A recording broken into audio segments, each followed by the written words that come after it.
Okay, if you are currently grinding through a 60 or maybe 70-hour work week and somehow you are still feeling like you're constantly falling behind, listen up. Because honestly, you don't have a time problem, Yar. You have a cognitive clutter problem. Welcome back to The Explainer. Today, we're completely shattering the whole illusion of the 70-hour work week.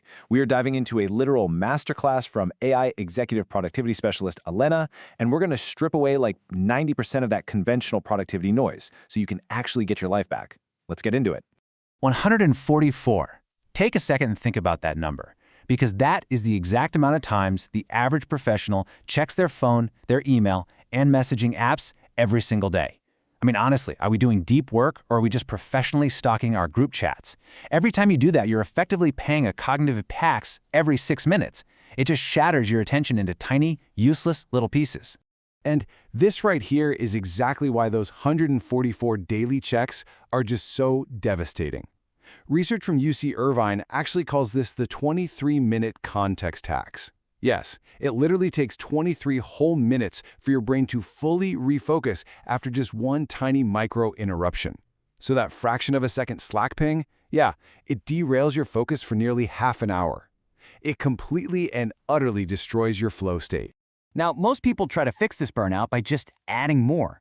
Like, picture a stressed-out worker desperately trying to add complex database apps, or forcing this grueling, aesthetics-obsessed 14-step morning routine on themselves. But that doesn't work. Elite performance isn't about adding things. It is entirely subtractive. To get to that calm, centered, anchored state, you do not need 14 steps. You literally just need one single daily anchor. So here is our Workday quest log. You're getting exactly 5 ruthless practical hacks in this explainer: the morning anchor, asynchronous matching, visual energy audits, the zero-tab paradigm, and the hard shutdown. These 5 alone are going to help you reclaim 15 hours of your week. Keep this minimalist mantra in your head as we slash through the noise today, channeling total anime swordsman energy. Perfection is achieved when there is nothing left to remove. Basically, if a system requires you to do more, the system is broken. We want to do less, but exponentially better. Real quick, before we officially start, you need to lock in these 3 subtraction rules. First rule: if a meeting isn't an absolute yes, it's a polite no. Simple as that.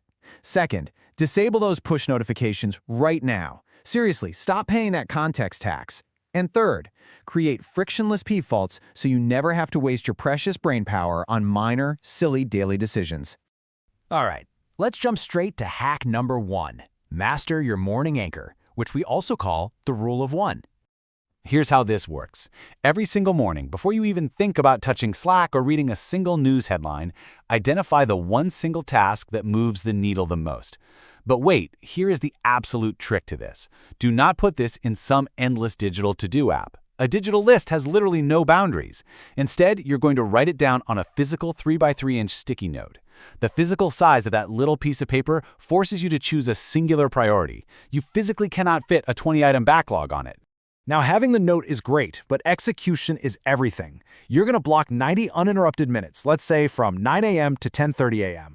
This right here is your airplane mode sprint. Wi-Fi is off and your phone is literally in another room. If you can finish this anchor task by 10:30, guess what? You have already won the day. Even if your afternoon turns into complete and utter chaos, your most critical progress is completely locked in. Which naturally brings us to the dreaded midday trap. Hack number 2. Asynchronous batching and two-touch email. Okay, this is exactly how you escape the crushing anxiety of all those little red, unread badges. Instead of checking your inbox 144 times, you are going to establish exactly 2 strict 25-minute windows. Here's how the flow works. 9 a.m. is your anchor task. Then your very first comms window opens at 11:30 a.m. and your second one opens at 4 p.m. Outside of those specific times, you build a magical barrier around yourself. Email and Slack stay completely closed, no exceptions. And during those 2 exact windows, you have to enforce the brutal 2-touch triage rule. Channel that fierce anime energy of just deflecting everything coming at you. Here's the rule. If an email takes under 2 minutes, reply and archive it immediately. Done. If it takes longer than 2 minutes, schedule a calendar block to handle it later. The golden rule here: never ever read an email twice. Touch it, make a decision, and move it out of your life. Moving right along to hack number 3, the visual energy audit. So this hack is a real game changer because it shifts our entire focus from time management to energy management. Because listen, doing deep work during your biological peak is literally 4 times faster than doing it when you're drained. You need to map your workday into 3 distinct color zones. Green is your morning, strictly for high-focus deep work.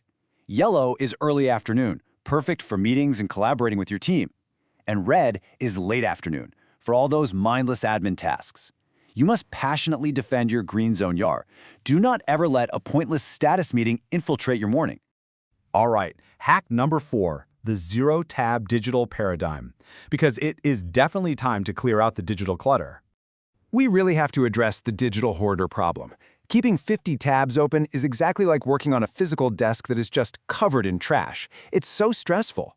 To fix this, use the universal 5-folder architecture: Inbox, Active, Archive, Vault, and Temp. Never save a random screenshot to your desktop ever again. Clear that screen down to absolutely 0 icons and cap your web browser at 3 tabs maximum. When you make that visual resistance vanish, your brain's processing speed instantly gets like a 25% boost. I want you to seriously ask yourself, are unresolved tasks secretly draining your mental RAM? Because in psychology, there's this thing called the Zeigarnik effect, and it proves that unfinished tasks constantly eat up your background energy. These open loops are the exact reason why you get those awful Sunday scaries, or why you find yourself staring at the ceiling at 2 a.m. on a random Tuesday. And that brings us perfectly to our final daily step, hack number 5, the 15-minute hard shutdown protocol. You're going to execute this at 5 p.m. sharp to formally close all those loops and actually save your mental progress for the day. Think of it as a super easy 4-step combo move. Step 1, clear out your downloads folder. Step 2, do a quick review of tomorrow's calendar.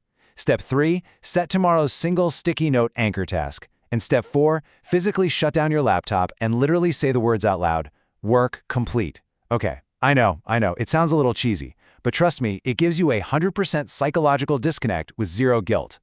Because this right here is the ultimate identity shift we are aiming for. Amateurs log hours. Professionals deliver outcomes. You really have to stop being the reactive firefighter who's just desperately trying to survive the week in a panic.